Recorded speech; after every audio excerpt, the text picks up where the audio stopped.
ඔය සමහරක් ළමයි කියන වැඩ කරන්න මූඩ් එකක් නැහැ. කාටවත් මූඩ් එකක් නැහැ තමයි. හැමෝටම ඉඳලා හිටලා වැඩ කරන්න හිතන වෙලාවල් තියෙනවා. ඒ වෙලාවේ හැමෝම වැඩ කරනවා. ඒකින් මිනිස්සු අතර වෙනසක් නිර්මාණය වෙන්නේ නැහැ. ඒ වගේම හැමෝටම වැඩි හරියක් තියෙන්නේ වැඩ කරන්න හිතෙන්නේ නැති වෙලාව. හැමෝම අවසාන ඒ ලස්සන ප්‍රතිඵලයේ දවසට හැමෝම හරි ආසයි. හැමෝම මේ අන්තිම රිසල්ට් එක රහ කරන්න හරි ආසයි. හැබැයි කාටවත් ඒකට යන පාරේ විඳින්න ඕන කට්ට කණ්ඩ ආසාවක් නැහැ. ලෙඩක් හැදෙනවා කියන්නකො ලෝකෙට. වසංගතයක් හැදෙනවා. මිනිස්සු ලෙඩනේ අපි ලෙඩේ හොඳ වෙනකම් ඉඳලා මේකට බෙහෙතක් හොයාගමු කියන. ඇයි මේ වෙලාවේ බෙහෙත් හොයන්න කරදර වෙන්න බෑ ලෙඩ. ඒ වගේ කතාවන් වල කියන්නේ. තමයි මේ වෙලාවේ ලෙඩේ තියෙන නිසානේ මේ වෙලාවේ කොහොම හරි බෙහෙත හොයාගෙන ඔය ලෙඩේ හොඳ කරගන්න ඕනේ. මං කියන්නේ ගොඩක්ම දුර්වල මට්ටමේ ළමෙක් වුණා. දැනට පේපර් එකකට 120ක් ගන්න ළමෙක් වුණා. කනගාලා ඔක්කොමත් එක්ක කියලා හිතන්න වර ඒත් මං කියන්නේ ඉන්න සිටුේෂන් එක ඉතාලම නරකයි තමයි මේ වෙලාවේ. හැබැයි වෙනස් කරන්න බැරි නෑ. සම්පූර්ණයෙන් තමන්ට යන්න ඕන මට්ටමටම යන්න බැරි නෑ. හැබැයි ඒක සාමාන්‍යයෙන් මුල ඉඳන් ඒ ලෙවල් කරන ළමෙක් වගේ දෙගුණයක්වත් අඩුම ගානේ අමාරුයි. ඒ කියන්නේ අර ළමයා වැඩ කරන ප්‍රමාණය වගේ ආසන්නව දෙගුණයකට කිට්ටු ප්‍රමාණයක්වත් මහන්සි වෙන්නත් වෙනවා ඔයගලන්ට. සහ සාමාන්‍ය ළමයෙකුට දැන් වැඩ කරන්න අපිට තියෙන අභ්‍යන්තර ප්‍රතිරෝධයක් තියෙනවා. ළමයි වැඩක් කරන්න යනකොට බෑ වගේ හිතන එකක් තියෙනවා. ඒක හැම මිනිස්සයාටම පොදු දෙයක්. සමහරව ඉඳන් ඉන්නේ ඒව Tamanට විතරක් හිතෙනවා කියලා. කියන්නේ දැන් ඔය නිකන් අපි මොකක් කර ඇචීව්මන්ට් එකක් ගත්තම දැන් ඊයේ පෙරේදා මම ග්‍රැජුවේට් වුණා. දැන් ඒවා එහෙම දැක්කහම අර සමහරක් මිනිස්සු ඒක දකින්න නිකන් අර අපිට නිකන් මොකක් කර අමුතු හැකියාවකට වැඩ කරන්න පුළුවන් වගේ එකක් හිතන්නේ. එහෙම නෙවෙයි අතර කියන්නේ සමහරව හිතනවා අර මේ මනුස්සයාට එහෙම මේ මහන්සිවත් නෑනේ. පිටතර වැඩ ගොඩක් කරනවා. පිළිරන් වෙන මහන්සිනේ වැඩක් කරනවා. එහෙම කෙහිම්මලක් නෑ. ඔය ඕන කෙනෙක් තරම් අපිටත් වැඩ කරද්දි මහන්සි. හැබැයි වෙනස අපිට තියෙනවා යන්න ඕන කියන යම් අරමුණක්. ඒකට කරන්න ඕන දේ මොකන්ද? මම ඒක කරනවා. ඒකට මහන්සිද? හිතට හොඳයිද? මූඩ් එකක් තියෙනවද? මට වැඩ කරන්න හිතෙනවද නැද්ද? ඒව වැඩක් නැහැ. ඒවා පර්සනල් දේවල්. තමයි මිනිස්සුන්ගේ ජීවිතේ තියෙනවා පර්සනල් ප්‍රොෆෙෂනල් කියලා කැලි දෙකක්. අපි ප්‍රොෆෙෂනල් පාර්ට් එකට ආවම කියන්නේ අපි වෘත්තිකයෙක් වශයෙන් ඕව මොකක් කරේ අපිට අදාළ අනාගතයේ යම් දේවල් ටික අපි නිර්මාණය කරගන්න බෑ මැරරකම් ඉන්න ඕන ලයිෆ් ස්ටයිල් එකට අදාළව. ඒ අතරතුර අපි කැමති දේවල් අනම්මනම් ඒව අපි කරනවා. ඒවා හරි. නමුත් ඒ අතරතුර ඒ කැමති දේවල් අනම්මනම් කරගෙන අපිට ටිකක් හරි ඕන විදිහට ජීවත් වෙන්න 100%ක් අපිට ඕන විදිහට ජීවත් වෙන්න බෑ. කිසිම මනසෙකුට ටිකක් හරි ඕන විදිහට ජීවත් වෙන්න අපිට තියෙන්න ඕනනේ ඉස්සරහට දියුණු වෙමින් යන පාරක් අපිට තියෙන්න ඕනේ. ඒක හදාගන්න මිනිස්සු මහන්සි වෙනවනේ. ඒකට දාලා පොඩි ප්‍රොෆෙෂනල් පාර්ට් එකක් තියෙනවනේ මේ මිනිස්සුන්ගේ ලයිෆ් එකට. ඒ ලෙවල් කියන්නේ ඔයාලගේ ප්‍රොෆෙෂනල් ලයිෆ් එක. ඒක ඔයාලා ආසාවට කරන්නේ නැහැනේ. අපිනේ කියන්නේ ආසාවෙන් ඉගෙන ගන්න කියලා. ආසාවෙන් පුළුවන් ඉගෙන ගන්න. හරි නෑ. ඉතින් හැමතිස්සෙම බෑනේ උනට. අර කොහොම හරි මේ ඒක කල යුතු නිසානේ කරන්නේ. එහෙම තියෙන මිනිස්සුන්ගේ ජීවිතවල කල යුතු නිසා කරන පාර්ට් ටිකක් අනිවාර්යෙන් තියෙනවා. කොච්චර ඔයා කැමති දේ ඔයා කරත් 60%කට කිට්ටු වෙන. 100 උඩරින් වුණත් 50 60 ලෙවල් එකට පුළුවන් වෙයි ඔයාට කැමති දේවල් කරන්න. අඩුම 40ක් 50ක්වත් අකමැති දේවල් කරන්න වෙනවට කරන්න ඕනෙම කරන්න වෙනවා. ඒවා මටත් එච්චර තමයි. ඒක කරන්න වෙනවා. අදාළ නෑ. ඒකට කැමති දේ හිතෙන්නේ ආද හිතෙන්නේ බෑද හිතෙන්නේ ජීවිතේ ප්‍රශ්නද සතුටුයිද දුකයිද ඒ බයිල වැඩක් නෑ. ඒක කළ යුතුයි. මොකද ඒක නැති වුණොත් යම් දෙයක් තියෙනවා ඒක නැති වෙනවා. ඒකකමක් නැත්තම් නොකරින්න ඒක ඕනනම් කරන්න. එච්චර. එහෙම දේවල් ජීවිතේ තියෙනවා. ඔයාගේ පර්සනල් ලයිෆ් එක පුපුරලා ගිනි කනිමින් ඉන්න පුළුවන්. ඒක වැඩක් නෑ ප්‍රොෆෙෂනල් ලයිෆ් එකට. ඔයාට කළ යුතු දේවල් තියෙනවා ඒක කළ යුතුයි. මේක හදාගන්න ඕන එක මූලික ස්කිල් එකක් තමයි. Tamanට වැඩ කරන්න මූඩ් එක තිබුණත් නැත්නම් තමන්ගේ පර්සනල් ලයිෆ් එකේ මොන ප්‍රශ්න තිබුණත් තමන්ගේ ඒ වෙලාවේ හිතේ සතුට තිබුණත් දුක තිබුණත් තරහ තිබුණත් මොනවා තිබුණත් වැඩේට ආවට පස්සේ ඒකයි වැඩේ.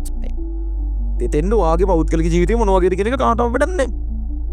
එහෙම හදාගන්න ඕනේ. ඒකද වෙන්ව තියාගන්න හදාගන්න ඕනේ. ඒ නිසා ඔය සමහරක් ළමයි කියන වැඩ කරන්න මූඩ් එක ගන්න කාටවත් මූඩ් එකක් නැහැ තමයි. ඒ කියන්නේ හැමෝටම ඉඳලා හිටලා වැඩ කරන්න හිතන වෙලාවල් තියෙනවා. ඒ වෙලාවේ හැමෝම වැඩ කරනවා. ඒකින් මිනිස්සු අතර වෙනසක් නිර්මාණය වෙන්නේ නැහැ. ඒ වගේම හැමෝටම වැඩි හරියක් තියෙන්නේ වැඩ කරන්න හිතෙන්නේ නැති වෙලාවල්. මහන්සි වගේ වෙලාවල්. හිතට අවුල් වෙලාවල්. ඒ කියන්නේ මිනිස්සු හැදිලා තියෙන්නේ එහෙම. මිනිස්සුන්ට වැඩි හරියක් තියෙන එහෙම වෙලාවල්. ඉතින් සමහරක් මිනිස්සු තෝරගන්නවා එහෙම වෙලාවටත් වැඩ කරන්න. සමහරක් මිනිස්සු එහෙම වෙලාවට ඒකට අහු වෙලා ඉන්න තෝරගන්නවා. හරි. ඒකට අහු වෙලා ඉඳීම තුලින් හම්බෙන එකකුත් නැහැ. ඒකට අහු වෙලා ඉඳීම තුලින් මොකුත් දේවල් වෙනස් කරන්නත් බෑ. ඇති වුණ ප්‍රශ්න දැන් ඔය සමහරක් ළමයිකට ගෙවල් වල ප්‍රශ්න ආර්ථිකයේ මේ ප්‍රශ්න ඕ මොනවා හරි Tamanට පෞද්ගලික ජීවිතේ තියෙන ප්‍රශ්න නිසා මේක කරගන්න බැරුණා කියලා. ඒක කවද්ද කරන්නේ? ප්‍රශ්න විසඳගෙන ඉවර වෙලාද කරන්නේ? ඕගොල්ලෝ හිතනවාද මේ ප්‍රශ්න විසඳෙයි කියලා? ප්‍රශ්න විසඳන දවසක් ඇවිල්ලා ඉදාට ප්‍රශ්න ටික විසඳුනාට පස්සේ මේ කරන දවසක් ඒ කියලා හිතනවා. එහෙම වෙන්නේ නැහැ. වෙන්නේ ළමයි ප්‍රශ්න තියෙනවා. ඒ ප්‍රශ්න නිසා මිනිස්සු වැඩ කරනවා. ඒ වැඩ කරන එක තුලින් මිනිස්සු ප්‍රශ්න විසඳ ගන්නවා. ඕකනේ වෙන්නේ. මම හැමතිස්සෙම ඕකනේ කියන්නේ. ඒ කියන්නේ ලෙඩක් හැදෙනවා කියන්නකො ලෝකෙට වසංගතයක් හැදෙනවා. මිනිස්සු ලෙඩනේ අපි ලෙඩේ හොඳ වෙනකන් ඉඳලා මේකට බෙහෙතක් හොයාගමු කියන. ඇයි මේ වෙලාවේ බෙහෙත් හොයන්න කරදර වෙන්න බෑ ලෙඩ. ඒ වගේ කතාවක් නෙවලෝ කියන්නේ. මම මේ වෙලාවේ ලෙඩේ තියෙන නිසානේ මේ වෙලාවේ කොහොම හරි බෙහෙත හොයාගෙන ඔය ලෙඩේ හොඳ කරගන්න ඕන. ලෙඩේ හොඳ වෙනකන් ඉඳලා බෙහෙත හදනවා වගේ ඒ වගේ කතාවක් නෙවෙයි කියන්නේ. මට ජීවිතේ ප්‍රශ්න තියෙනවා. ඒ ප්‍රශ්න තියෙන නිසා මට වැඩ කරගන්න බෑ. ඒතර ඔයා බලාපොරොත්තු වෙන ප්‍රශ්න ඉවර වුණාම වැඩ. මං කියන්නේ ප්‍රශ්නත් එක්ක වැඩ කරන එක ලේසි කියලා නෙවෙයි. මං කියන්නේ ඒක තමයි මේකේ හැටි. ඒක කියලා වැඩක් නෑ. ඒක හැමෝටම තියෙන දේ. ඒක කේන්ද්‍රී ගගා ඒක පහුරු ගගා ඉන්න එක තේරුමක් නෑ. මිනිස්සු කරන්න බලන්න ඕනේ මේ ප්‍රශ්න තියෙනකොට ඒක මොරාල් එකක් කරගෙන වැඩ කරන්න. මට මේ ප්‍රශ්න ටිකෙන් ගැලවෙන්න මට ස්වාධීන කොන්දකින් තියන් ඉන්න පුළුවන් මිනිහෙක් වෙන්න ඕන. ඒකට මම මේක හරියට කරගන්න ඕන. මට අනාගතයක් තියෙන්න ඕන. කොන්දකින් තියන කතා කරන්න පුළුවන් මිනිස්සු පිළිගන්න විදිහ අනාගතයක් තියෙන්න ඕන. ඒකට මම වැඩ කරන්න ඒක කරලා මගේ අනාගතය ඇතුලේ මේ වගේ ප්‍රශ්න නැවත නොවෙන්න මම මේක විසඳනවා. මිසක් ඔයාලට මේ වෙලාවේ එහෙම ওই ප්‍රශ්න වලට කරන්න පුළුවන් දෙයක් නෑ නේ බහුතරයක් කියන දේවල් වල. හරි. ඒ නිසා ඔය ප්‍රශ්න ගැන කියපුවම එන්න කියන්නේ ඉතින් ඒ නිසානේ එන්න වැඩ කරන්න ඕනවා. අනිත් එක වැඩ කරන්න හිතෙන්නේ නැහැ කියලා. මේ වැඩ කරන්න කාටවත් හිතෙන්නේ නැහැ. මිනිස්සු හිතන් ඉන්න අපිට වැඩ කරන්න හිතෙනවා කියලා 아무තු ඥානයක් තියෙන එක ඇක්ටිවේට් වෙලා අපිට වැඩ කරන්න එහෙම නැහැ. අපිටත් හිතෙන්නේ වැඩ නොකර ඉන්න තමයි. අපිටත් කම්මැලි අපිටත් මහන්සි ඔය වැඩ කරන හැම මිනිහම එහෙම තමයි. හැබැයි උන්ට තියෙනවා යම් ටාගට් එකක්. උන් දන්නවා ඒ ටාගට් එක කියන කාරණාව ඇතුළේ ඔයාට හිතෙන විදිය වැදගත් නැහැ. ඔයාගේ ප්‍රොෆෙෂනල්ලි ඔයා බලාපොරොත්තු වෙන යම් ටාගට් එකක් තියෙනවා. පර්සනලි වෙනම තියෙනවනේ. පර්සනලි ඔයා කැමති මම මෙහෙම සෙල්ලම් බඩුවක් ගන්නවා. මම මෙහෙම ට්‍රිප් එකක් යනවා. හරි ඒව පර්සනලි ඒවට ඕගොල්ලන්ට හිතන විදිය වැඩක් තියෙනවා. ඔයාට හිතනවා තනේ බෑ ඔය ට්‍රිප් යන්න නොයා ඉන්න කමන්නේ. හැබැයි ඔයාට ජීවිතය ඇතුළේ ඉස්සරහට යන්න ඕන කියන වගේ විෂන් එකක් ඇතිනේ ඉස්සරහට මේ පාරක් යන්න ඕනේ කියලා. ඒ පාරට යන්න එකේදී ළමයි ඔයාට ඒක ඕන නම් ඒකෙදි ඔයාට හිතෙන විදිහ අද වැඩ කරන්න බෑ වගේ. ඉතින් එතකොට එහෙම තමයි හැමෝටම. එහෙම හැමෝටම හිතෙන්නද වස්තිය. එක වගේ හිතනවා හැමෝටම. සමහරක් උන් ඉදාර වැඩ නොකර ඉන්නවා. සමහරක් උන් ඉදාර වැඩ කරනවා. මිනිහා වෙනස් වෙන්නේ එතනින්. මේ සොතර ගැප් එකේ ඉන්නේ එතනින්. එකෙකුට මෙලෝදයක් කරගන්න බැරි වෙන්න, තව එකෙකුට Tamanට ඕන හැටියට ජීවත් වෙන්න පුළුවන් වෙන්න. ඒ කියන පරතරය හැදින්නේ එතනින්. වැඩ කරන්න බෑ කියලා හිතන වෙලාවල් වල වැඩ හැමදේම නරක විදියට වෙන වෙලාවල් වල සියලු දේ අතහැරලා දාලා ඉන්න හිතන වෙලාවල් වල වැඩ කරන එකෙන් තමයි ඒක වෙනස්. හරි ඒ නිසා පළවෙනි එක තේරුම් ගන්න ඔයාලට වැඩ කරන්න හිතෙනවද නැද්ද කියලා කවුරු ප්‍රශ්න කරන්නේ නැහැ. මං අහන්නේ ඔයාලට වැඩ කරන්න හිතෙනවද කියලා. මං දන්නවා කාටවත් වැඩ කරන්න හිතෙන්නේ නැහැ කියලා. මං දන්නවා මේක හැමෝටම අමාරුයි තමයි කියලා. ඉතින් මමත් මේක කරලා තියෙනවා. හැබැයි මම දන්න දේ තමයි එහෙම හිතනකොට යම් මිනිස්සු කොට්ටාසයක් ඒකට අහු වෙලා ඉන්නවා. යම් මිනිස්සු කොට්ටාසයක් එහෙම ඉඳලා හරියන්නේ නැහැ. මම වැඩ කළ යුතුයි. මට හිතන විදිහ වැඩක් නැහැ මේකට. ඉතින් තමයි මං අනිත් මිනිස්සුන්ට වඩා විශේෂ වෙන්නේ. ඒක තමයි ඔයාලට අනිත් අයට නැති දේවල් ලබා ගන්න පාර හදලා දෙන්නේ. ඉතින් අපි මිනිස්සු අපි කැමතිනේ එහෙම ජීවත් වෙන්න.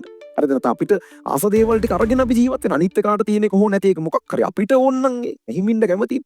නිසා ඔයාලට ඕන නම් ඕගොල්ලන්ට කැමති විදිහේ ඔයාලට සුව පහසු ජීවන රටාවක් හදාගන්න. 100%ක් අපිට ඕන විදිහට මේ ලෝකෙ ජීවත් වෙන්න බෑ. නමුත් එහෙම එකකට ළඟට අපිට ඕන එකකට යන්න ඕන නම් ඕගොල්ලන්ට යම් සැක්‍රිෆයිස් එකක් ඒකට අදාළ යම් කමිට්මන්ට් එකක් දෙන්න වෙනවා. හැමෝම අවසාන ඒ ලස්සන ප්‍රතිඵලයේ දවසට හැමෝම හරි ආසයි. හැමෝම මේ අන්තිම රිසල්ට් එක රහ කරන්න හරි ආසයි. හැබැයි කාටවත් ඒකට යන පාරේ විඳින්න ඕන කට්ට කණ්ඩ ආසාවක් නැහැ. ඒ ළමයි මේක තේරුම් ගන්න මේක දිග ප්‍රොසෙස් එකක්.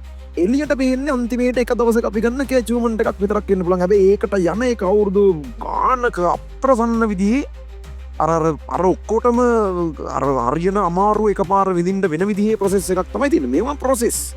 ඒවා එකපාර වෙන මොමන්ට්ස් නෙවෙයි. මේවා ප්‍රොසෙස්.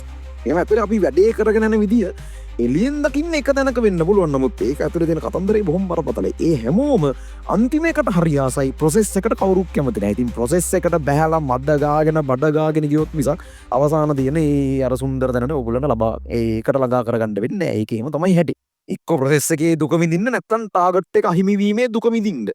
දෙකෙන් එකක් හැම දෙකක් තෝරගන්න. ඕක තමයි ඔයාලට මේ වෙලාවේ ඕගොල්ලන්ගේ ඔළුවේ වැඩ කරන්න ඕන දේ. මම කියනවා.